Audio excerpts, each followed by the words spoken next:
Welcome to study classes. 11th mathematics के अंतर्गत हम लोग सेट्स की चर्चा कर रहे हैं। आपको 1.3 एक्सरसाइज कराई जा चुकी है। इसके बाद आपको वेन डायग्राम पढ़ना है। वेन डायग्राम क्या है? जब हम समुच्चयों के अगर कई सेट्स हमारे पास दिए हैं, कई समुच्चय दिए हैं, तो उनके बीच संबंध को आरेख के द्वारा निरूपित करते हैं। आरेख के रूप में जब हम निरूपित करते हैं तो इस प्रकार से जो हमको चित्र प्राप्त होते हैं, डायग्राम प्राप्त होते हैं, उन्हीं को वेन डायग्राम यानी वेन आरेख कहते हैं। तो वेन डायग्राम का प्रयोग हम समुच्चयों के बीच संबंध को प्रदर्शित करने के लिए कर सकते हैं। यानी चित्रों के द्वारा आयताकार, वृत्ताकार, वर्गाकार आकृतियों को लेकर उनमें हम समुच्चयों को निरूपित करते हैं और इस प्रकार से जो आकृति प्राप्त होती है वो वेन डायग्राम यानी वेन आरेख कहलाता है। समष्टीय समुच्चय के लिए हम आयत का प्रयोग करते हैं। समष्टीय समुच्चय हम बता चुके हैं आपको कि दिए गए जितने समुच्चय हैं वो अगर किसी एक ही समुच्चय में उपस्थित हैं तो इस प्रकार से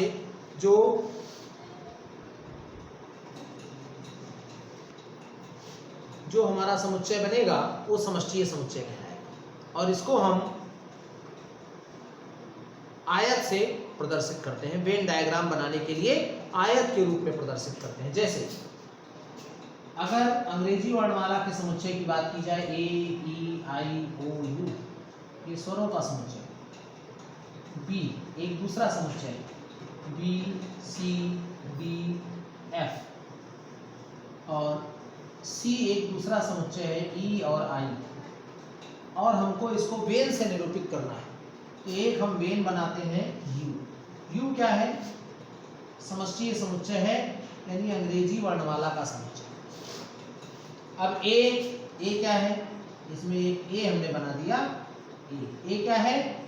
ए, ई, आई, ओ, यू, ये हमने सारे लिए।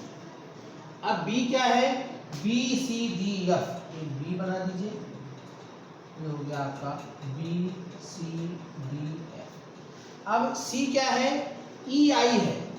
तो सी कहाँ बनाएंगे? अलग सी नहीं बनाएंगे कि अलग हमने सी बना दिया ई, आई।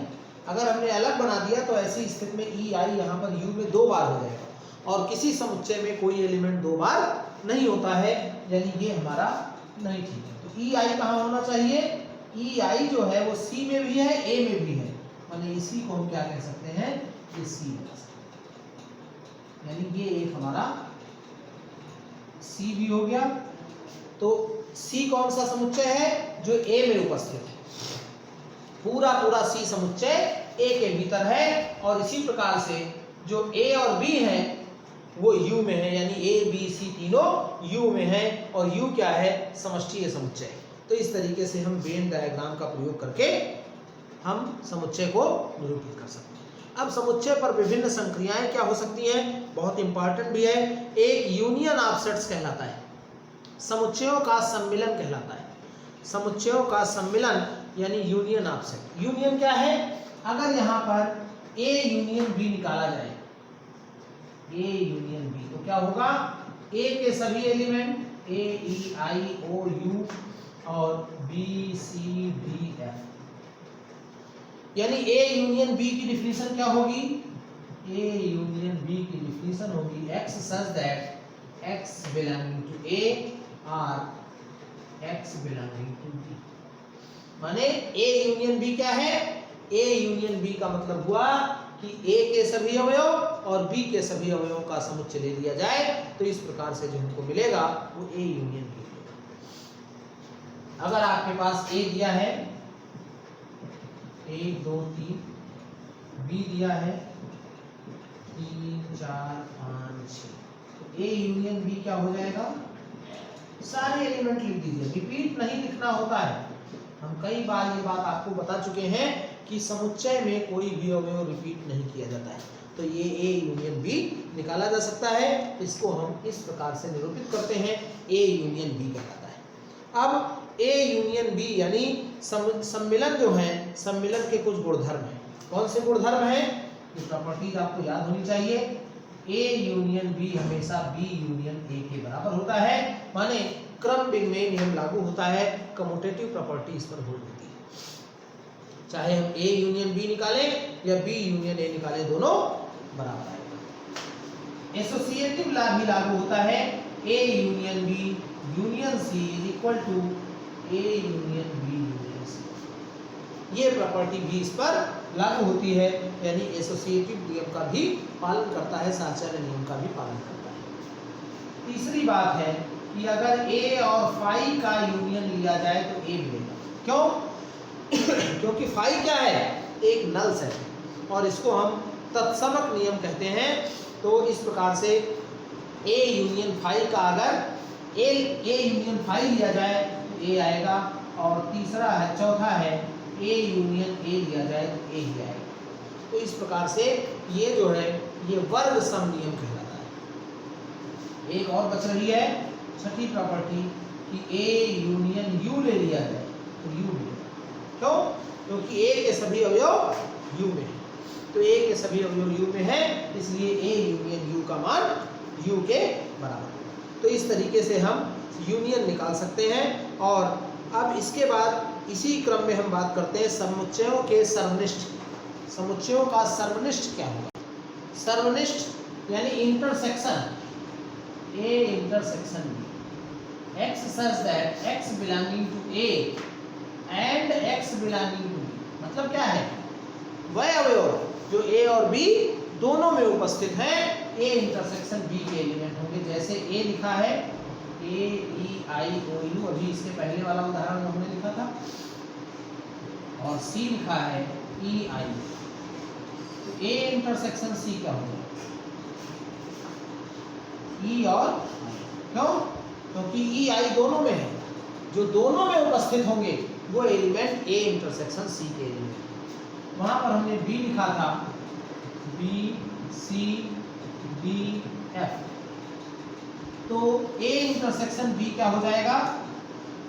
5। क्यों? क्योंकि ए और बी में कोई भी एलिमेंट कॉमन नहीं है, तो जब कोई अवयव कॉमन नहीं है तो ए इंटरसेक्शन बी का मान 5। और अगर हम इसको वेल से निरूपित करते हैं, एक और क्वेश्चन देख लें। ए बराबर मान लीजिए 1 2 3, बी बराबर 2 3 4, तो हमको वेल से निरूपित करना है। तो वेल से कैसे निरूपित करेंगे? ये यू हो गया समष्टीय समुच्चय, ए हो गया क्या है 1 2 3, 1 2 3, और बी क्या है 2 3 4, तो ऐसे निरूपित। यानी ये जो है ये क्या है? ये ए इंटरसेक्शन बी को दर्शाएगा, ए इंटरसेक्शन बी को दर्शाएगा। अगर ए यूनियन बी दर्शाना होता, हमने भी बताया था, तो ये इसी सवाल में अगर ए यूनियन बी को दर्शाना हो तो ये 1 2 3 4, ये क्या होगा? A union B. तो आपको ये वेन डायग्राम आना चाहिए, और समुच्चयों का सर्वनिष्ठ और समुच्चयों का सम्मिलन कैसे निकालेंगे ये आपको आना चाहिए। यहाँ भी कुछ प्रॉपर्टीज हैं। पहली प्रॉपर्टीज वही कम्यूटेटिव लॉ यहाँ भी होल्ड करता है, यानी A union B A intersection B निकाले अथवा बी इंटरसेक्शन ए निकाले, यहाँ पर वो दोनों के मान बराबर आएंगे, क्रम विनिमय नियम का पालन। दूसरी बात, एसोसिएटिव लॉ भी होल्ड करता है। एसोसिएटिव लॉ भी लागू होता है, साहचर्य नियम का भी पालन होता है। यहाँ पर एक बात ये आती है, तीसरी बात कि अगर ए और फाई का इंटरसेक्शन लें तो कॉमन फाई ही आएगा, यानी कोई भी अवयव कॉमन नहीं होगा। वहाँ पर ए यूनियन फाई का मान ए होता था, जबकि यहाँ ए इंटरसेक्शन फाई का मान फाई होगा। अगली बात, अगर हम ए और यू का इंटरसेक्शन लें तो ए में, क्योंकि कॉमन ए होगा। और अगली बात एक हो सकती है कि ए और ए का इंटरसेक्शन लेंगे तो ए ही मिलेगा। तो इस तरीके से ये यूनियन और इंटरसेक्शन के कुछ प्रॉपर्टीज हो जाएंगी। कुछ एक नई बात यहाँ निकल के आती है जो यूनियन इंटरसेक्शन दोनों से बनती है कि A intersection B union C का मान है। बी यूनियन सी निकालने के बाद उसका ए के साथ इंटरसेक्शन लिया जाए तो क्या होगा, A intersection B union A intersection C, A intersection B union A intersection C. और इन सब को आपको वेन के द्वारा निरूपित करना आना चाहिए। वेन के द्वारा आप कैसे इनको निरूपित करेंगे ये आपको पता होना चाहिए। तो इस तरीके से आप इन प्रॉपर्टीज़ का प्रयोग कर सकते हैं। और आपकी जो 1.4 एक्सरसाइज है उसका थोड़ा सा पार्ट बचा हुआ है, समुच्चयों का अंतर। तो पूरा अंतर समुच्चय कैसे निकालते हैं, अंतर समुच्चय कैसे निकालते हैं, अगर ए और बी दो समुच्चय हैं तो a माइनस बी का होगा, a माइनस बी की डिफिनेशन हो जाएगी x such that x belonging to a and x not belonging to b। x a का अवयव होना चाहिए लेकिन b का अवयव नहीं होना चाहिए। माने a के वह एलिमेंट जो b में नहीं है, a माइनस बी है। Elements of a which are not in b, elements of a which are not in b is called element of a minus b या a minus b सेट कहलाता है। कैसे, 1 2 3 4 b, a minus b क्या होगा, elements of a which are not in b, a के वह अवयव जो b में नहीं है। कौन कौन नहीं है, 3 4। और अगर b माइनस ए निकालते हैं तो क्या होगा, 5। क्यों, क्योंकि b में कोई अवयव ऐसा नहीं है जो a में न हो, तो b माइनस ए 5 हो जाएगा। और इसको अगर आप वेन से दिखाते हैं तो आपका u a और b। अब a माइनस बी चाहिए, a माइनस बी हो गया, 1 2 तो यहाँ हो जाएगा, 3 4 यहाँ हो जाएगा, a माइनस बी। और b माइनस ए दिखाएंगे तो क्या होगा, 5, ये वाला भाग हो जाएगा, ये वाला b का जो शेष भाग है वो b माइनस ए हो जाएगा, ये आपका a माइनस बी। तो इस तरीके से आप अंतर निकाल सकते हैं। a minus B B minus A के बराबर हो ऐसा आवश्यक नहीं है, इसको a डिफरेंस b पढ़ते हैं। और आपकी जो 1.4 एक्सरसाइज है बहुत इंपॉर्टेंट है और इससे आपको एक प्रश्न मिलना भी है परीक्षा में। इस तरीके के सवाल आपको करने हैं। कोई भी आप सवाल देखिए, जैसे मान लीजिए कि चौथा क्वेश्चन एक दिया है, a इक्वल टू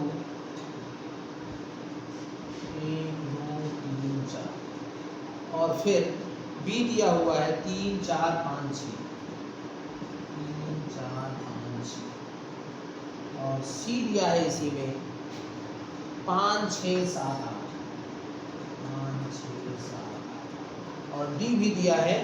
और हमको मान लीजिए कि b यूनियन c निकालना है, तो b यूनियन c क्या होगा, b और c के सारे एलिमेंट लिख देंगे तो b यूनियन c कहलाएगा। क्या होगा, 3 4 5 6 7 3 4 5 6 7 8। अब यहीं पर अगर आपसे b इंटरसेक्शन c पूछ लिया जाए तो क्या होगा,